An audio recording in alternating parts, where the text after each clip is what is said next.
most people by now, know Stephen Sondheim, and his fame certainly precedes him or this show here, and know of A Little Night Music. It was brought back in revival on Broadway, I think last year and the year before, and Stephen Sondheim has earned his place at the top of the American musical theater category because, of course, he invented sort of a new language, both musically and I think from the libretto standpoint, because he wrote the words and the music. It's very demanding, it's very clever, it's just basically genius, and it's not only that, but I think everyone can enjoy the show because it is based on the foibles of human beings and human relationships. So we all have had our own foibles in our lifetimes, and I think there's somebody in the show that everybody can relate to, and some silly and stupid mistakes that everybody has made in their lives, and hopefully they're both poignant and very, very funny. Unpack the luggage, la la la. Pack up the luggage, la la la. Unpack the luggage, la la la. I know the glamour is life. The show is small by most standards. It's got 15 characters in it, 5 of whom are a kind of a Greek chorus called the Liebeslieders. They do have character names, but they reflect on what's happening on the stage through their singing, coming on and just singing at various times, all the way through the show. And the interesting part is that Sondheim wrote, instead of an orchestral overture, he wrote a vocal overture.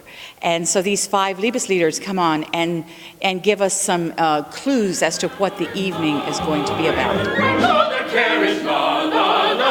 Walk down the sandwich, la la la. Which town is this one, la la la? I hold the glamour is la.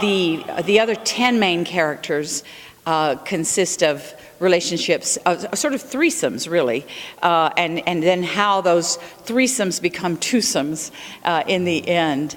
So it's a small show by comparison, no big, huge chorus, but it's very clever how he uses these 5 singers to project the thoughts of other characters on the stage through what they sing. And sometimes the action comes to a halt while one of the Liebeslieders sings about what the other person is thinking. So it's very unusual, and it is with orchestra. We have about an 18-piece orchestra that we're using, like the Broadway production, and we're doing it staged, choreographed, and with indicative setting and costumes.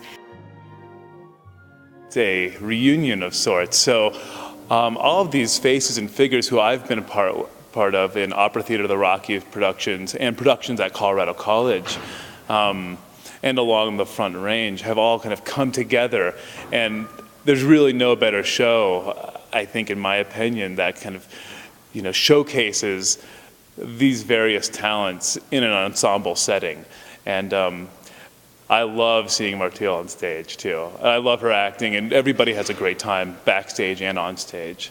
And that's really contagious. And when you have that chemistry and that atmosphere, you really want to go to rehearsals and do a great job when you're on stage. And you're kissing my brow. I don't mind it tonight. And you'll have to admit I'm endearing. This marks your the much heralded and surprise final performance. That's correct. I don't know about much heralded, but certainly final. What made you decide to want to get back up on the old stage another time? Well, the show. I think the show itself and the role of Madame Armfeldt.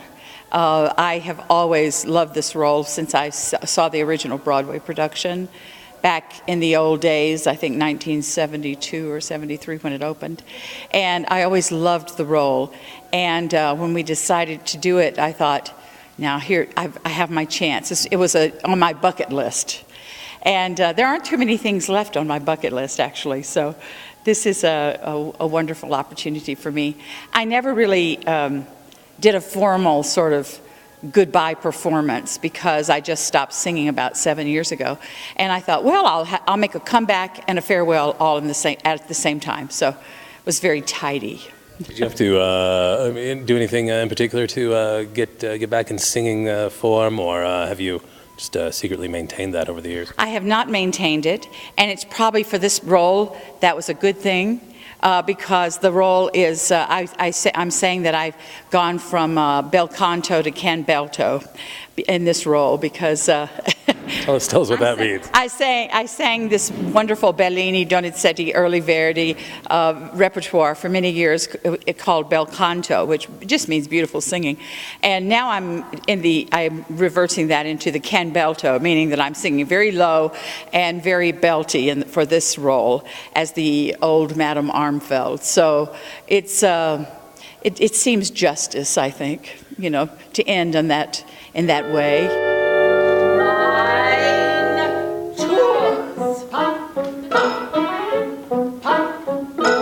Forgive the delay. My schedule is driving me wild.